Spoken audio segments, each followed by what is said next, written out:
cidade de São Paulo foi considerada, naquele momento, o ápice das queimadas, a cidade mais poluída do mundo.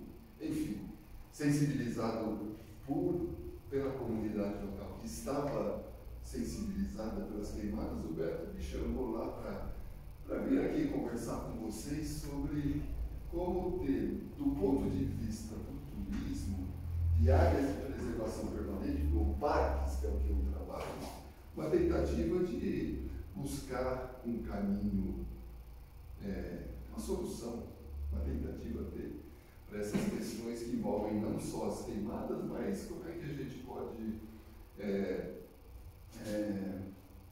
trabalhar essas questões, né? Então, ele me deu esse título, a partir do que a gente conversou. E, desculpa, eu esqueci o nome do presidente. Eduardo. O Eduardo acabou de falar, esse é o título da palestra, mas não, esqueci. Por quê? A gente fez um recorrido, né, como diriam os espanhóis, esses 2 dias, eu estou aqui desde ontem, né, e aí a gente passeou, e eu percebi que nós não estamos numa tábula rasa, né? Não partimos do zero.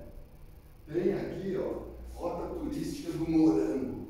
Já ouviu falar disso? Sim. Ali está em verde, no fundo verde, do ecoturismo. Já fizeram a rota do ecoturismo? Já fez a rota do ecoturismo? Ou nunca fez? O Beto não pergunta porque ele mora aqui há 30 anos. Ela não está implementada ainda. Ela não está implementada. Ela não está implementada ainda. E lá a questão mais da cidade, do centro da cidade, é a rota, né, da memória e do centro histórico. Também não está implementada. Também não está implementada. A do Morango está implementada. Sim. Então nós compartilhamos na nossa conversa aqui do zero. Esse local aqui é a cabeça do Eduardo. Acho que ela vai mudar o. Vocês conhecem esse local aqui? Sim. Não é o morro. É a vista do morro do Cruzeiro. Do Cristo. Essa paisagem é bastante interessante porque a cidade foi historicamente construída no fundo do vale do rio Camanducaia e cresceu um pouquinho para lá, um pouquinho para cá, mas os altos das montanhas ainda conservam alguns remanescentes de floresta, de Mata Atlântica. Dizem as más línguas, o Beto, que o município aqui no contexto regional, que envolve Amparo, Serra Negra, Socorro, esses municípios lindeiros aqui, é o município que tem a maior quantidade de áreas remanescentes de Mata Atlântica. Percentualmente. Hã? Percentualmente. 5,7. 5,7 diz assinada lá no fundo, a quem eu agradeço tudo hoje. Isso, gravem essa, não precisa gravar essa paisagem, porque ela já faz parte da memória de vocês, porque eu acho que a gente volta a falar dela mais adiante, comparando com outros exemplos. Aí a gente foi, vocês já conhecem aqui, né? Sim. Olha esse casario, que por fora está bem conservado, a gente olhando de longe, né? Não sei como é que está lá dentro o futuro prefeito, mas também não é atribuição municipal, porque é um órgão estadual, né?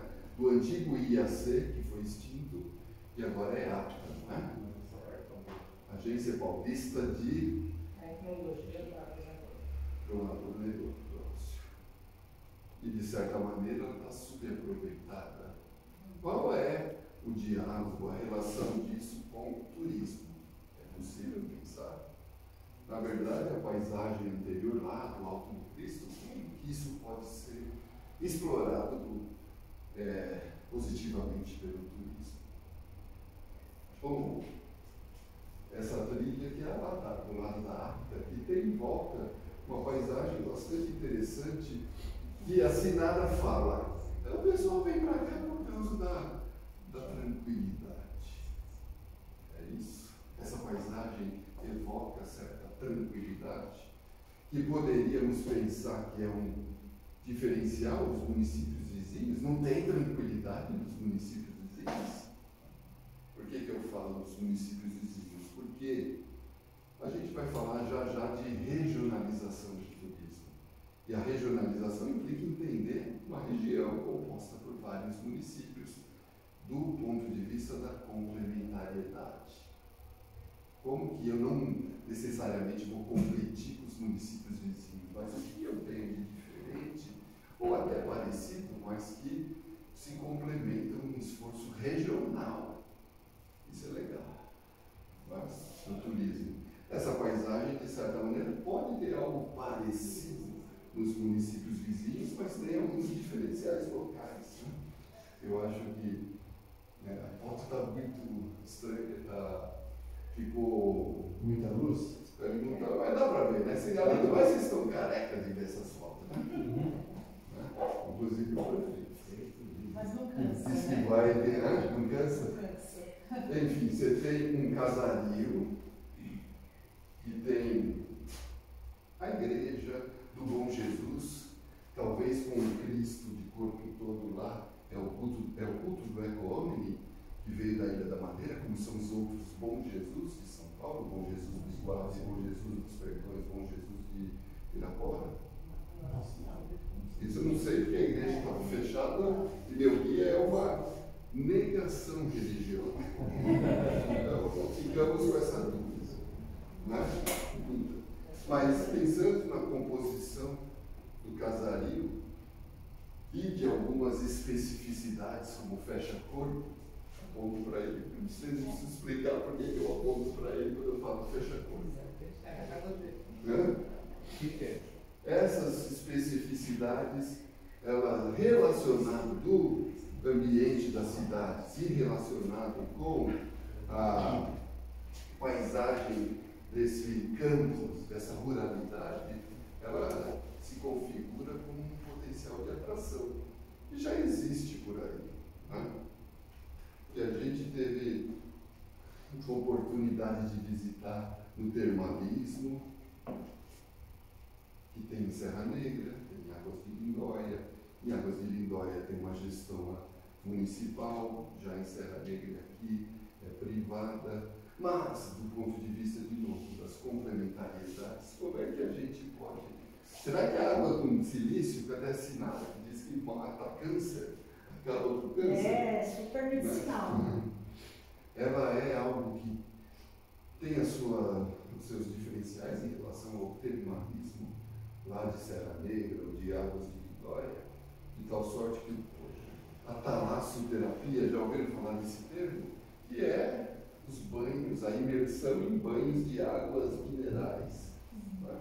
Que pode ser feito de um jeito lá, de um outro jeito aqui. De novo, sempre tentando perseguir essa ideia da complementariedade. Vou bater nessa tecla, né? Porque foi um avanço em relação a uma outra política pública da municipalização. Nós já chegamos nisso. Aqui é o Largo do Falcão. Está vendo os linhões lá atrás? Guarda os linhões. Isso tem a ver com o que a gente vai falar mais para frente. Ou, né? Cadê a filha? Está aqui a filha. Ah, é você, a química, farmacêutica, que trabalha, que sabe todas as alquimias da cachaça. É você. Não. Ó, seu pai está lá, está bem escura a foto, vai estar ali atrás. Enfim, hoje a gente fez um passeio, que eu já diria que existe uma rota que talvez já tenha sido mais pujante um momento atrás, agora está um tanto, né? A dona Dulce, da primeira fazenda, que é a fazenda, diz que recebe num dia com sol 30, 40 visitantes no final de semana. A dona Denise da outra fazenda, Elaine da outra fazenda, diz que quando chove tem mais gente do que quando faz sol, porque quando chove não compete com os hotéis que tem piscina, então a galera vai para cachaça, não é? Ou o próprio menino, né, seu pai, que diz que chega a ter uns 40, 50 visitantes por dia. Não? E isso num final de semana, né, num domingão de sol, de chuva, isso é razoável, mas poderia ser mais, né? Com estabelecimentos que já tiveram a sua glória, mas hoje está fechado. Né? Como é que a gente integra isso localmente dentro do próprio município de Monte Alegre, de tal sorte que seja uma rota da cachaça, mas uma rota da cachaça que seja talvez complementada por aquele agricultor que produz mel de melipônias, né, que são, por exemplo, abelhas sem ferrão, que produz o seu mel ali, ou outro que cria cabras e pode fazer um leite de cabra, sei lá. Entre as cachaçarias, entre os alambiques, pode ter outras coisas. E pode ter esses restaurantes. Isso é de uma potencialidade, aliás, isso já é real, não é potencial, mas que precisa ser mais bem estruturado. Por conta disso, a gente mudou o título da conversa que eu chamava lá na casa do Beto de roda de conversa. As cadeiras não se movem, tem muita gente, não dá para a gente fazer uma roda, como tem lá no estabelecimento da dona Dulce. Mas vamos desse jeito, né? Sobre as possibilidades de desenvolver o lazer. E quando eu falo lazer, eu estou pensando dentro do município. Para os moradores. Como é que no tempo livre dessas pessoas, depois que acabou o trabalho, como é que elas podem viver o lazer deles de uma maneira mais crítica, criativa, mais plena? E o turismo, ou seja, aquele cara que vem de fora, seja dos municípios vizinhos, a gente pode até pensar num bate e volta, ou seja, de mais longe, que gosta de ficar nas pousadas por aí, até, quem sabe, nos municípios vizinhos, né? É essa questão que a gente tem que pensar no morador e no visitante, para pensar um lazer e turismo mais pleno. Dessa maneira, eu trago uma frase emblemática de um cara que se consolidou, dizer, né, a gente que trabalha com isso, nesse métier, é um dos papas do turismo. Alguém vai ler isso aí e vai dizer, mas esse é o óbvio. O óbvio precisa ser dito. Depois que alguém fala o óbvio, ele pode virar óbvio, mas antes disso, é algo bastante interessante, né? Para a gente discutir. O destino turístico deve proporcionar qualidade de vida para os moradores e também qualidade de experiência para o visitante. É esse balanço que a gente tem que buscar. Né? Futuro prefeito, como é que vamos garantir, apesar de eu falo isso para ele, porque ele vai estar à frente do poder público, mas é algo que todo mundo tem que estar junto, já que estamos no cultura, com a iniciativa privada, com o terceiro setor, etc. Como é que a gente constrói junto isso? Não? Só para refrescar a memória para quem não trabalha ainda com isso, a ONU diz que qualidade de vida é uma coisa bastante complexa. Ela envolve questões de educação. A criançada está... Qual a taxa de alfabetização? A criançada está na escola. Como é que a gente faz para que a criançada permaneça na escola? Questões de renda, de segurança. Segurança, todos que me falaram, disse que está ok. Igualdade de gênero, meio ambiente, que é isso que me motivou inicialmente a estar aqui nas conversas com o Beto, né? As questões das queimadas, entre outras questões.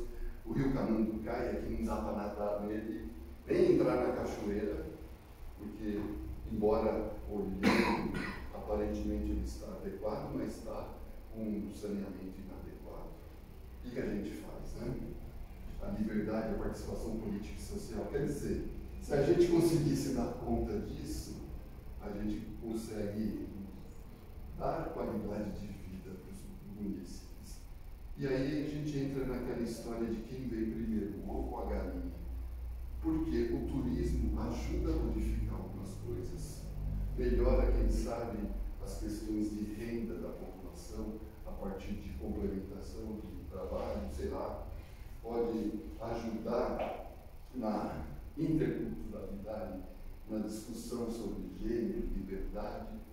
eu quero dizer é que o turismo pode ser um alavancador das questões que envolvem qualidade de vida, mas ao mesmo tempo a gente aqui, enquanto moradores, nascidos e criados ou chegados de fora, né, exóticos como é o Alberto, né, para ajudar a construir um município com mais qualidade de vida, juntos, caminhando juntos, né? De tal sorte que essa qualidade de vida, ora, ela é alavancada por uma força do turismo, ora, ela é alavancada por discussões e pressões internas na própria sociedade local. E como o Jafar falava, é qualidade de experiência. Hoje em dia virou palavra de ordem, tudo é experiência. Eu tive lá, você vai lá em São Paulo, de onde eu venho, você vai numa exposição, você vai num filme, num teatro, o que o hostess, aquela pessoa que te recebe na exposição, sempre vai falar, sabe o que para vocês hoje em dia? Boa experiência. Depois você dá um ticket para ela e entra no local, ela fala para você, boa experiência. O que é isso?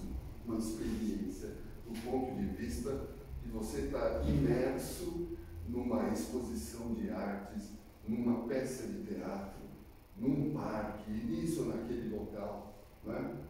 Que o turismo tem perseguido tanto. Hoje em dia se fala de turismo de experiência.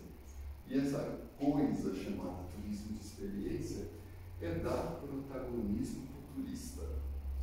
Porque, mal comparando, mas no turismo mais tradicional, de massa, do city tour, né, do sightseeing, já ouviram falar? Você fica ali sentadinho, dentro do ônibus, na van, e você vai passivamente recebendo informações. Olha aqui, é a igreja do Bom Jesus, que foi construída, blá, blá, blá. Aqui nós vamos agora passar pela APTA, e você fica ali, sentado, passivamente, recebendo informações.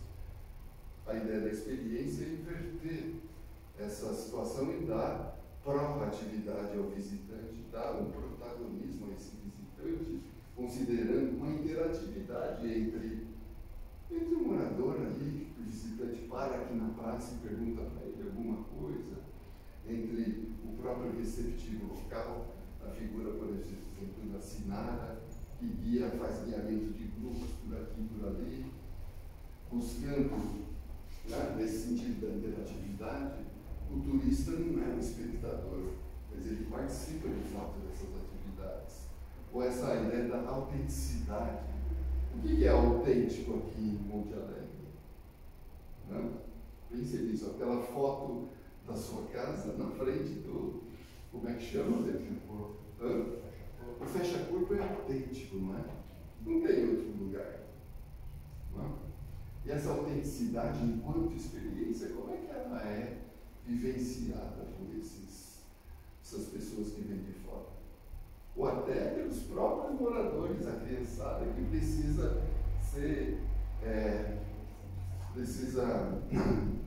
entender o que são essas tradições locais e perenizá-las, não é? A personalização disso, a conexão emocional, não é? Para criar memórias marcantes, de tal sorte que o cara volta para o seu local de origem com o coração aberto. O quão foi maravilhosa a visita em Monte Alegre. Esse é o desafio.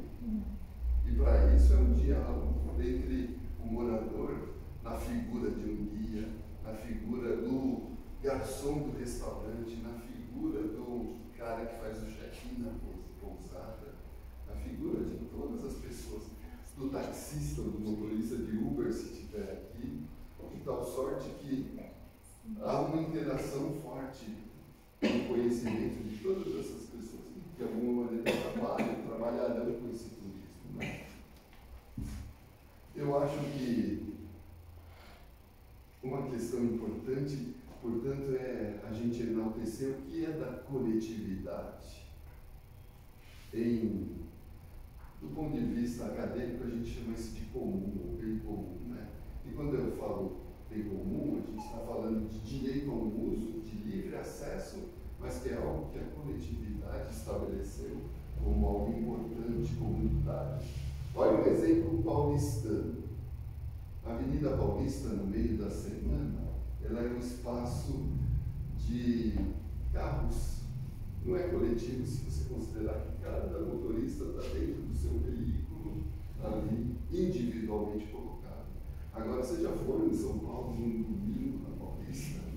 Aqui não é um congraçamento de classes sociais, de etnias, seja lá que classificação vocês queiram dar, mas cuja ideia da sociabilidade está posta aí. Mal comparando, se a gente pensar em Serra Negra, na Rua do Comércio, conhecem lá? Imagina transformar a Rua do Comércio numa rua de lazer. Cuidado, não é para fazer isso do dia para a noite. Hoje, fecha tudo lá e cada um se vira. Lógico que os comerciantes vão gritar, porque o cara sempre parou o veículo, abriu o porta-malas e colocou as compras dele lá dentro. Mas como é que a gente paulatinamente vai transformando um espaço que hoje é individualizado dos carros, nesse exemplo, para algo que seja da coletividade? Essa é uma questão importante. O que tem de coletivo, de comum aqui na cidade? Pensem nisso. Né? Esse eu passo. Ou Sorocaba, alguém conhece aqui? Só para trazer exemplos mais próximos. Né? A gente vem trabalhando lá com as conexões nas cidades em forma de parques lineares. E o que a gente vem chamando de floresta urbana. Olha aquelas primeiras fotos lá do alto do Mirante, do Cristo. Você tem floresta do lado de lá do rio, você tem floresta do lado de cá do rio. A gente pegou a estrada, fora tem áreas abertas, e aí tem uma outra mancha de floresta mais lá para trás. Como é que a gente conecta essas florestas todas? Você pode ter um olhar ecológico, que o pessoal das ciências naturais trabalha bastante, que são os corredores ecológicos. Já ouviram falar disso? Você pega uma mancha de floresta aqui, outra aqui, e conecta para que os bichos transitem por ali, certo? Mas a gente pode fazer isso pelo lazer e turismo também, por meio de uma conexão do azul com o verde, com o vermelho e com o branco. O azul no fundo do vale do rio, onde está o rio Caminho-Caia. Em volta dele tem um verde dessa floresta aqui. Aí, olhando lá de cima do Cristo, você tem uma APP, a área lindeira do rio, bem conservada, até onde a vista alcança. Mas do lado, como o Sorocaba fez, não dá para enxergar no fundo. E tem o linhão, lembra que eu falei do linhão? Olha o linhão lá de Sorocaba, onde se estabeleceu, tá muito, acho que deveria apagar essa luz, né? Ou não? Não sei, vocês enxergam? Se enxergar? Se enxerga, enxerga. A gente apagar para ver. Só que agora eu não vou enxergar o não, pode deixar. A busca da Secretaria de Turismo e Esportes de Sorocaba é por uma floresta. Por que ela vai no singular? Porque sempre vai ter, utopicamente, idealmente, aquelas várias manchas se conectando. E quando todas as manchas de uma cidade, de um município estiverem conectadas, a gente terá uma floresta. Entende isso? E como é que a gente conecta? Muito obrigado. Agora eu teria que uma terceira que eu por favor. A gente pode conectar pelo fundo do vale. Olha o riozinho lá em Sorocaba, olha o branco das calçadas que vira um passeio maravilhoso. Você vai lá em Sorocaba no final de semana, e só não no final de semana, no final da tarde, depois do tempo das obrigações, o cara sai do trabalho, sabe onde ele vai? Ao invés de ficar em casa assistindo televisão, ou ir para o shopping, nada contra shopping, nem assistir televisão, mas por que não fazer uma caminhada em volta de uma paisagem como essa? E talvez aquela rua de terra em frente à África pode ser um similar aqui, só que lá passa bastante carro e a poeira dificulta pessoas que têm asma como eu. O Beto estava fora de fraquejou desde o início, né? Mas olha a conexão pelo azul do rio, pelo verde da vegetação, pelo vermelho das ciclovias, pelo branco das calçadas. Então, você, além de conectar pelas questões ambientais, se conecta pelo lazer, o turismo também. Isso é qualidade de vida também. Sozinho, isso não é qualidade de vida, mas isso contribui para a qualidade de vida do munícipe. Relembrando a frase do Jafari. Entendeu? Essa que eu passo também. Ou, se você pensar, esse é muito Bertioga, conhecem aqui no litoral centro-norte de São Paulo, né? Lá tem a RPPN, que é um dos tipos de áreas protegidas do Brasil. Reserva particular do patrimônio natural. Ela é uma reserva, como são as reservas aqui dos condomínios. Não é? Só que aquela é do SESC, Bertioga. E o SESC estava com sérios problemas de invasão de pessoas naquelas áreas, de pessoas entrando lá para roubar uma bromélia, para roubar uma orquídea, para uso de drogas ilícitas, entre tantos outros fatores. O que a gente começou a trabalhar lá? Uma zona de amortecimento lindeira e forte em volta da grande parte dessa área, principalmente no contato dela com o bairro, que é a foto da direita. Fazendo alguns, aqui não está nessa foto, mas alguns equipamentos de físico-esportivos, que em São Paulo viram coqueluche, sabe aqueles para você fazer ginástica? E alguns locais como esse, hortas comunitárias. Alguém brincou comigo uma vez, então o pessoal vai produzir seu alimento aqui? Pode até ser, mas não é esse o objetivo fundante de uma horta comunitária. O objetivo de uma horta comunitária é principalmente a sociabilidade das pessoas, a integração, a busca por um laço sociocultural mais firme. Entende? Não é? E com isso você garante uma ação política, o afastamento, porque eu não vou dizer eliminação do infrator, onde tem práticas adequadas de lazer e turismo, não tem infração. Infratores, pense nisso. Não é? Isso dá qualidade de vida e vira atrativo de visitação. As pessoas que vão para a Bertioga vão por causa do mar, vão por causa disso e daquilo, e de repente quem vai ao SESC agora tem um programa de visitar a horta comunitária, da comunidade de São Lourenço, ali do lado. Acho que isso eu posso também.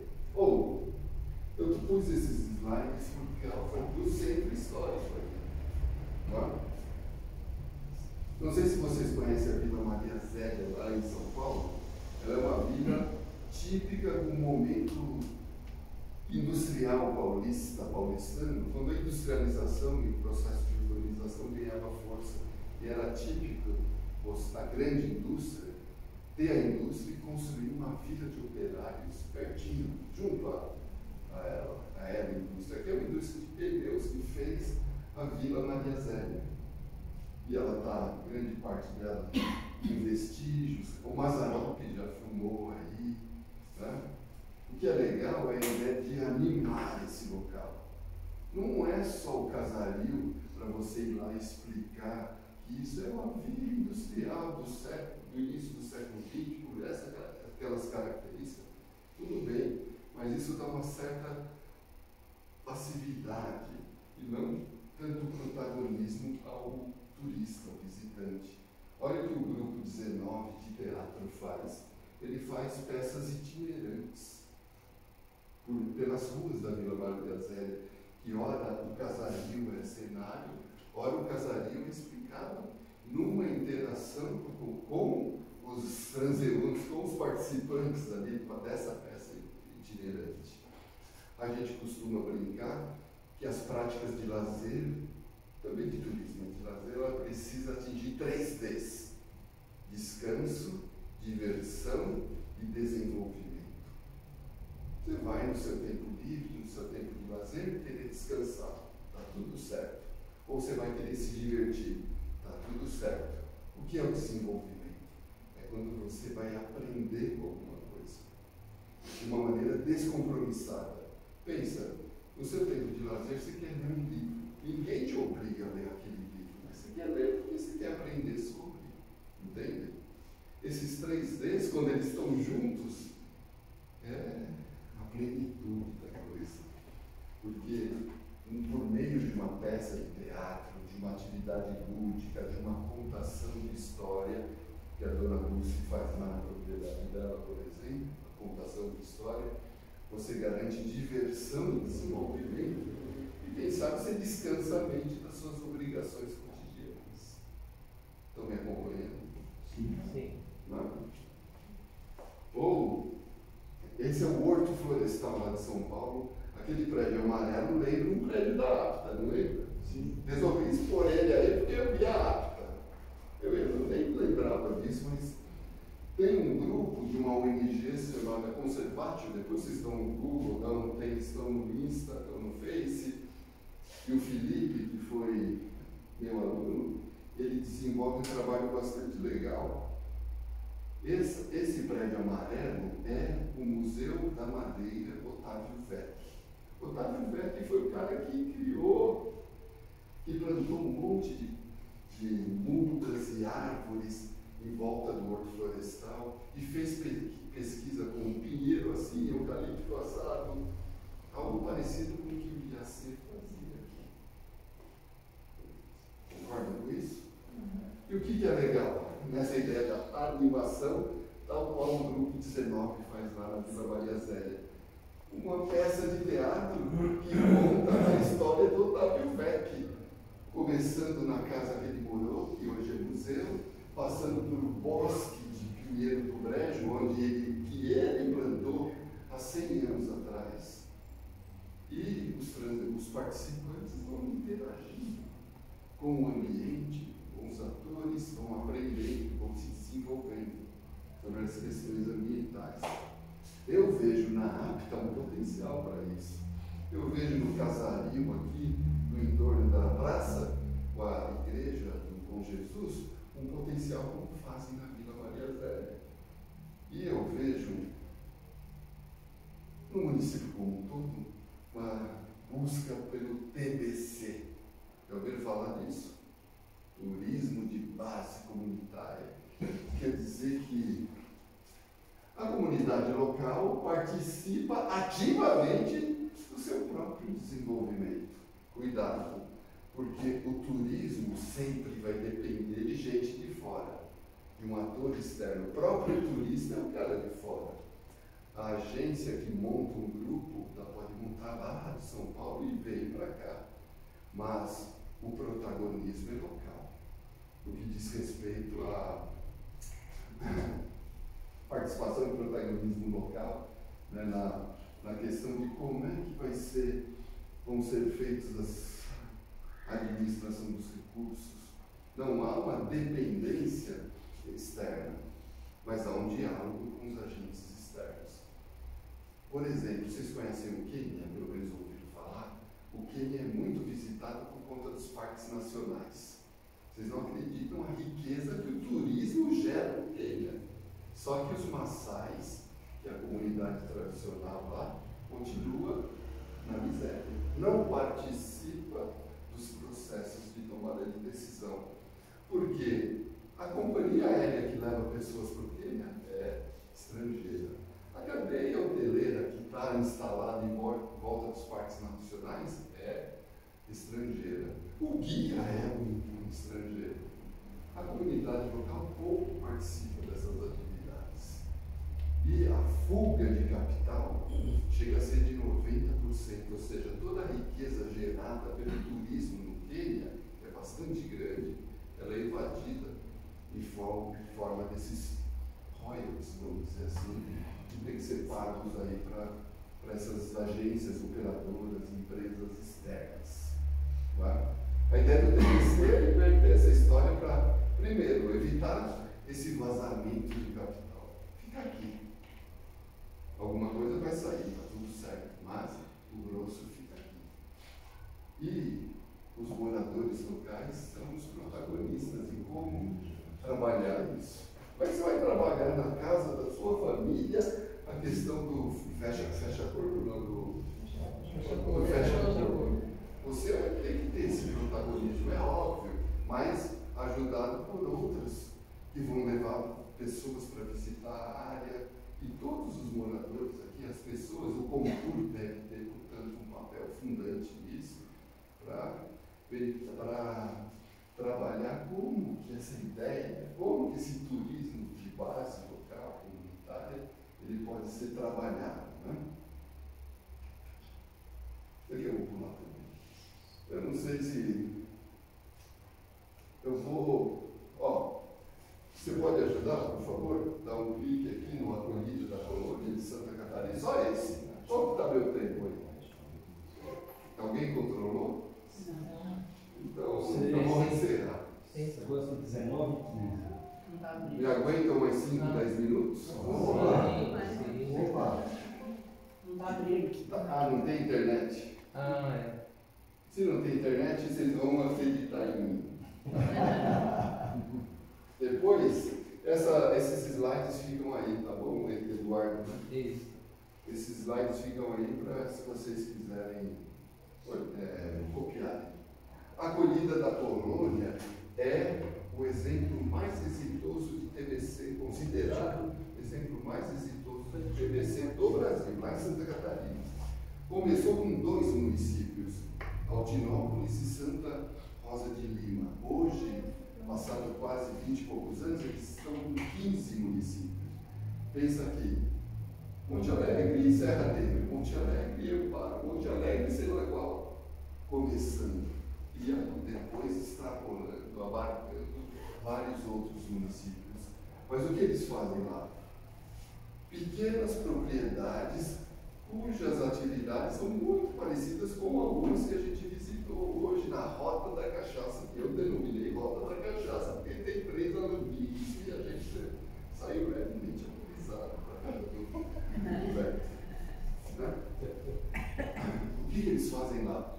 Imagina essa estradinha onde tem os 3 alambiques lá na região. Uma paisagem parecida com o que a gente tem aqui olhando lá do alto do Mirante do Cristo. Aí tem o pequeno proprietário que cria porco e faz salame e linguiça. O vizinho dele cultiva abelhas melipônias e faz um mel de açaí, jataí maravilhoso. Outro vizinho cria cabras e faz um queijo que não tem igual. E o outro, percebe que é uma sucessão de pequenas propriedades que estão ali, principalmente numa atividade agropastoril, complementada, a renda deles é complementada pelo turismo. Eles tiveram uma discussão muito interessante há uns 10 anos atrás, sabe? Começou a ir tanto turista para lá, que alguns proprietários quiseram abandonar a produção, a atividade agropastoril e ampliar o puxadinho que ele tinha para hospedar pessoas. Fazer uma pousada. O outro queria aumentar a cozinha para oferecer comida para as pessoas e só fazer isso. A discussão foi bastante interessante, a gente participou disso. Por que o turista vai lá? O turista vai lá não é para ficar hospedado, não é para comer a comida e é para ficar hospedado, mas é pela paisagem como um todo. De percorrer esse caminho, fazendo essas sensações, essa experiência, lembra do turismo de experiência? Para que voltasse para casa com o coração tocado, e a Acolhida da Colônia é uma experiência interessante, como é a prainha do Canto Verde no Ceará, a 70 quilômetros de Fortaleza, como é a rede Yanderecô, que é do Paraty, Ubatuba, aqui no litoral paulista. Depois dá uma olhada nesses sites, que eles são algo que estão um passo, alguns passinhos à frente do que é a Rota do Morango, de Monte Alegre do Sul. Porque a gente deu uma olhada na Rota do Morango, sem nenhum desmerecimento, mas falta uma implementação, um diagnóstico melhor algumas propostas que nesses locais vocês encontram essas propostas, com o protagonismo das pessoas que moram lá, que interagindo com o turista também promove o protagonismo desse turista, nessa interação social. Pena que não deu uma abrir, mas avancemos. Acho que é isso. Ah, sou eu, desculpa.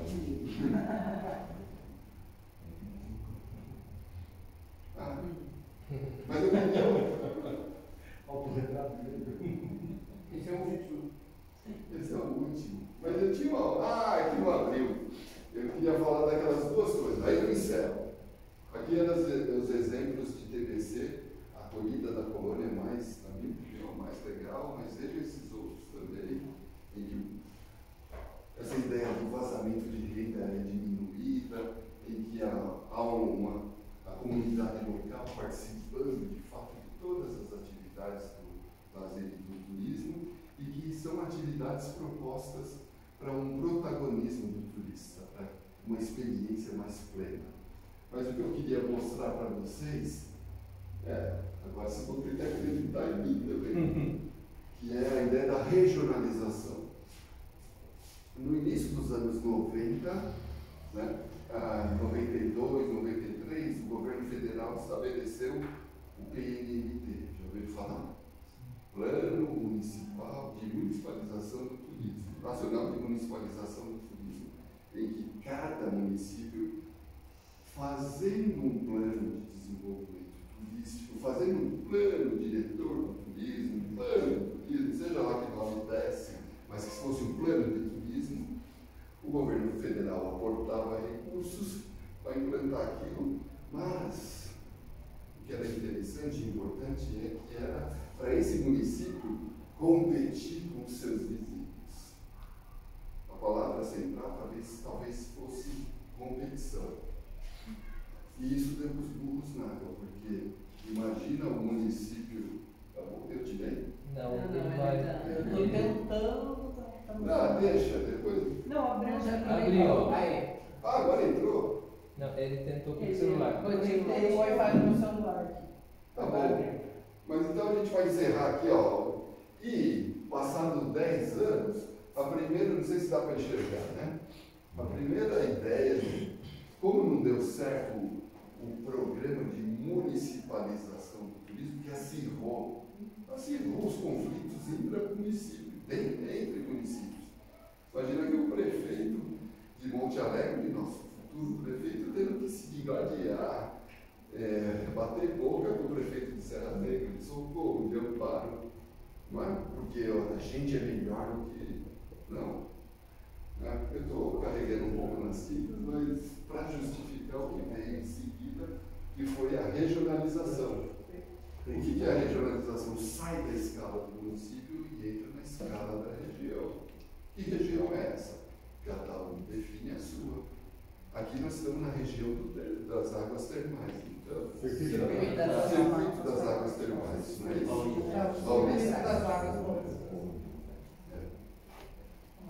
Quantos municípios são esses? Pode ser a região? Não. Então, esses 9 municípios compõem essa região. Trabalhamos com a ideia, de novo, aquilo que eu falava lá no início, de complementaridade. Isso tem dado certo com os polos de desenvolvimento. Você tem uma cidade núcleo, onde tem, quem sabe, um aeroporto, não é o caso aqui, local. Eu estive agora em Juazeiro do Norte, que é a terra do Padinho Parecis, conhecem?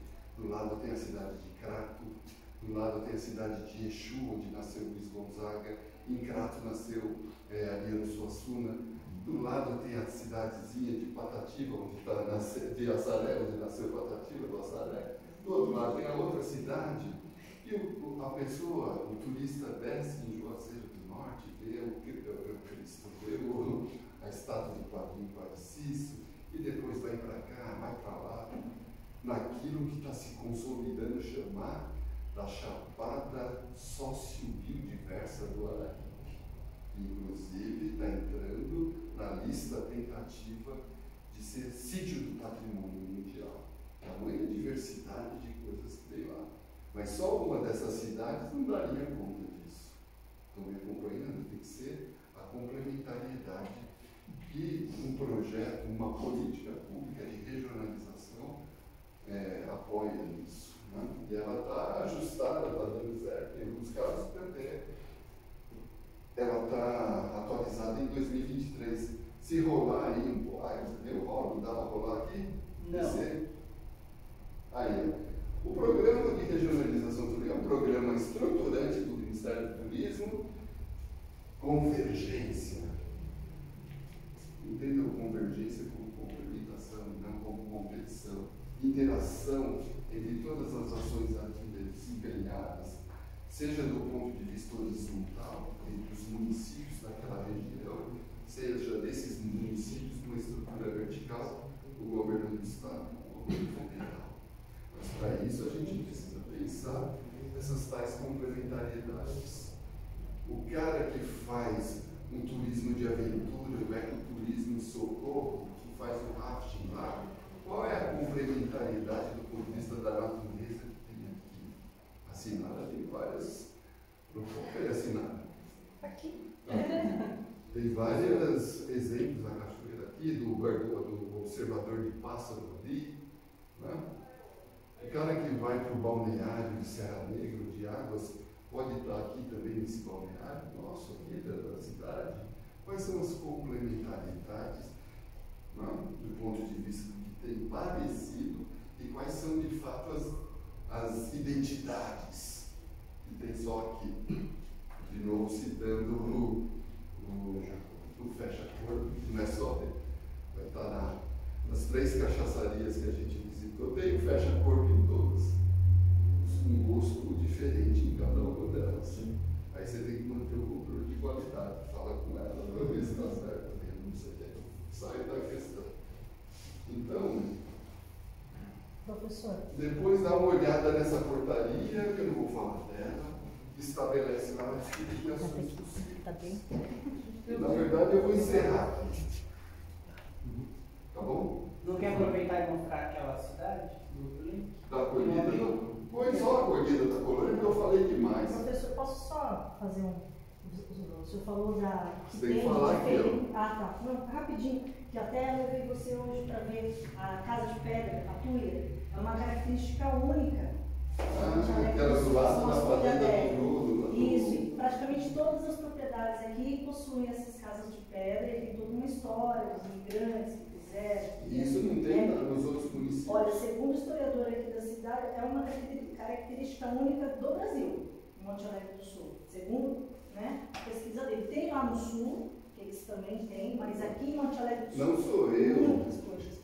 Quer dizer, a gente pode pensar num diálogo de saberes. Você estava falando com a futura secretária de turismo, que teve que ir embora, eu não tenho um compromisso particular, mas que eu posso ajudar. Eu, pessoa física, não. Eu, pessoa jurídica, como professor, colocando alguns estudantes de graduação, de pós-graduação, a ajudar num diálogo de saberes. Que diálogo de saberes? Tem a expertise da academia, do professor estudante, mas principalmente os saberes de vocês, que conhecem plenamente a região. Só para pensar nas alimentos orgânicos fresquinhos e quitutes direto de quem produz. Tem aqui uma feirinha no domingo, né? Quarta, que só tem meia dúzia de 2 barracas, mas como a gente pode amplificar isso? Não? Essa estrada não parece a estrada em frente à Apta? Não é o que eles fazem lá? O modo de vida do campo. É isso que eles reforçam. Essa é a marca da acolhida da colônia. Depois eles vão entrar lá tem cicloturismo, vão entrar lá nos roteiros. Lá tem as cachoeiras. Aqui a cidade diz que não pode entrar na cachoeira, não necessariamente porque o proprietário não deixa, mas porque o rio está com baixa qualidade. Não é? Então, voltando para a qualidade de vida da questão ambiental, a gente tem que priorizar alguns esforços. Se a gente que é turista e o próprio morador tomando banho de cachoeira, a gente tem que investir no saneamento. Isso é uma prioridade. Aí é o conjunto que consegue, com outros conselhos, definindo isso. diálogo de saberes, a gente tem a nossa expertise e pode ajudar. Mas quem é de fato os sabedores da questão são vocês, que são os moradores que vivem no dia a dia daqui. Não se trata de nos colocar como pessoas donos da verdade, mas é essa construção coletiva mesmo, que é o que eu falava para a Denise, que teve que sair, para a gente estabelecer alguma forma de parceria, colocar estudantes aqui para ajudar, de alguma maneira, as pessoas que trabalham naquilo que a gente chama de ciclo da atividade do turismo e do lazer, a cadeia produtiva das práticas de lazer e turismo. Com isso eu fecho. Agradeço a atenção e, segundo o Beto e o Eduardo, a gente vai até às 8 horas, é isso? Segundo você solicitou, né? Eu queria ir embora, porque além do Alviverde de Parque Antártica se distanciar hoje... Vai.